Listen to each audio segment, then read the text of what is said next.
नमस्ते दोस्तों, इस चैनल में आप लोगों का स्वागत है।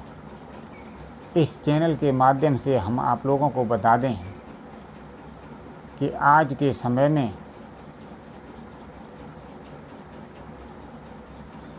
मनुष्यों को लोग गुमराह कर देते हैं।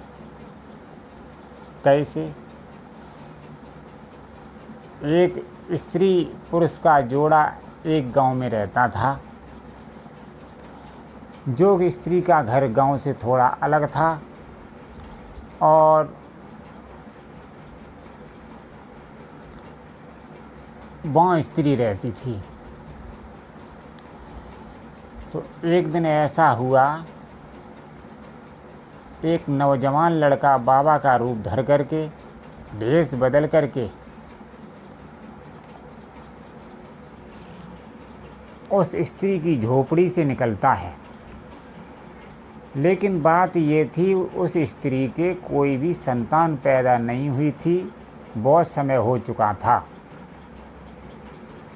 अब ऐसा था तो स्त्री बड़ी बेचैन रहती थी, तो प्रत्येक व्यक्ति को उपाय पूछती रहती थी। उसने उस बाबा को अपने पास बुला लिया और बाबा से कहने लगी है, बाबा जी खाना खा लो। बाबा जी कहने लगे, खाना आना नहीं, मुझे भिक्षा दे दो, मैं चलूँ। तो बाबा कहने लगे, क्या बात है, उपाय बताओ। तो स्त्री कहने लगी कि मेरे कोई संतान पैदा नहीं हो रही है। मतलब मैं आप लोगों को ये बात बता रहे हैं, मेरे इस कहानी का जो मुख्य शीर्षक है, जैसी करनी वैसी भरनी, अर्थात जैसा कार्य करोगे वैसा ही मनुष्य को भुगतना पड़ता है, ये शीर्षक है। तो मैं आपको बता रहा हूँ, वो स्त्री बाबा से बात कर रही है कि बाबा जी मेरे कोई संतान पैदा नहीं हो रही है, कोई उपाय बता दो। तो बिना पढ़ा हुआ वो व्यक्ति कहने लगा, देखो मैं तुम्हें उपाय बता रहा हूँ, तुम्हारे संतान पैदा हो जाएगी। ये बात बताओ, ये झोपड़ी में कितने जानवर, जो सामने झोपड़ी तुम्हारे बनी हुई है, इसमें कितने जानवर बंधे हुए हैं? और तो वो स्त्री कहने लगी, इसमें 7 जानवर हैं।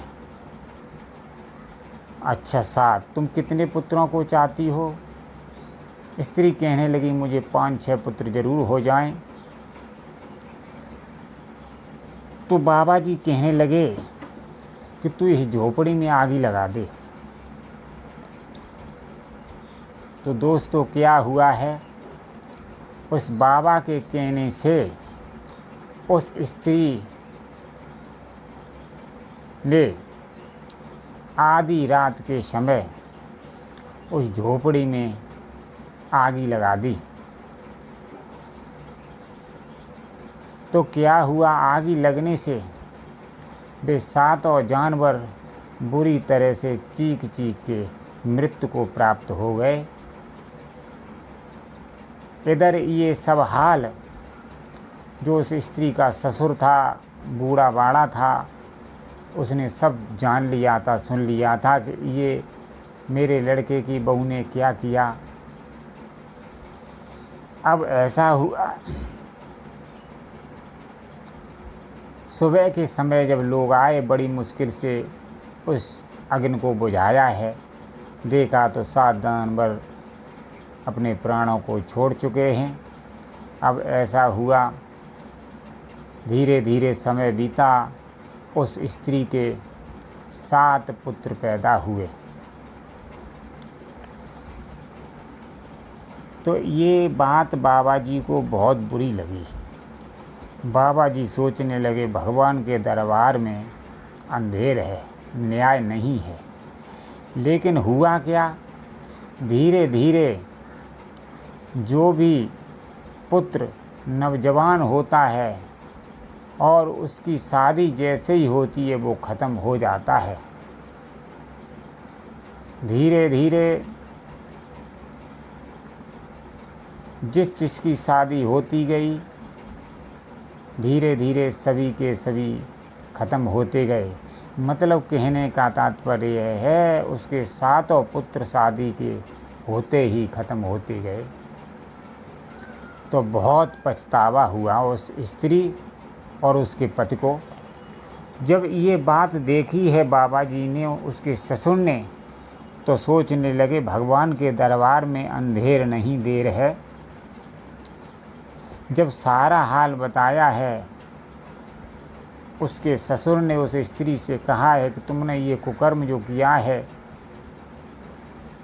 ये बहुत ही गलत किया है। संसार में कोई भी गलत कार्य करके मनुष्य ये सोच ले कि मेरा जीवन सुखमय कट जाए, ऐसा कदापि संभव नहीं है।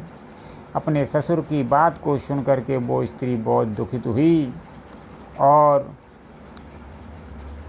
बहुत पछतावा हुआ उसे।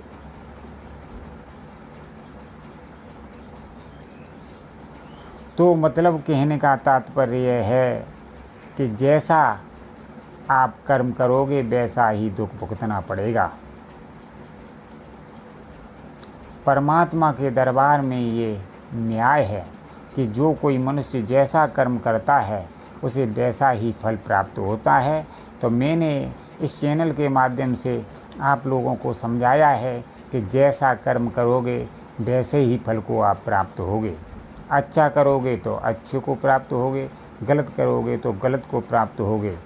कोई मनुष्य ये न सोचे कि मैं दूसरे की चोरी कर रहा हूँ, मेरे साथ ये नहीं होगा। निश्चित मानो तुम दूसरों के साथ जो गलत कार्य करोगे वो कार्य तुम्हारे साथ अवश्य होगा।